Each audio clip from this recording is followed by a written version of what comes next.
IPL 2025లో భాగంగా SRH versus KKR మధ్య జరిగిన మ్యాచ్లో ఎస్ఆర్హెచ్ టీం 80 పరుగుల తేడాతో ఓటమి చెందింది. దీంతో వరుసగా హ్యాట్రిక్ ఓటమిని మూటగట్టుకుంది సన్రైజర్స్ హైదరాబాద్ జట్టు. అయితే ఈ మ్యాచ్లో తొలుత బ్యాటింగ్ చేసిన కేకేఆర్ నిర్ణీత 20 ఓవర్లలో 200 పరుగులు చేసింది.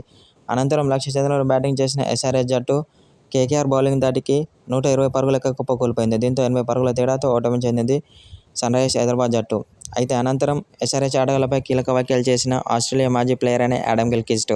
అయితే ఈ మ్యాచ్లో సన్రైజర్స్ హైదరాబాద్ జట్టు ఓడిపోవడానికి ముఖ్య కారణం ఎస్ఆర్హెచ్ బ్యాటింగ్ వైఫల్యమని చెప్పుకొచ్చాడు. ముఖ్యంగా టాప్ ఆర్డర్ విఫలం కావడంతో ఎస్ఆర్హెచ్ ఓడిపోయిందని చెప్పుకొచ్చాడు. ట్రావిస్ హెడ్, అభిషేక్ శర్మ, నితీష్ కుమార్ రెడ్డి, ఇషాన్ కిషన్ దారుణంగా విఫలమయ్యారని అన్నాడు. దీంతో ఎస్ఆర్హెచ్ ఓడిపోయిందని ఆడమ్ గిల్క్రిస్ట్ ఓ సోషల్ మీడియా ద్వారా తెలిపాడు. అలాగే బౌలింగ్లోనూ దారుణంగా విఫలమయ్యారని చెప్పుకొచ్చాడు.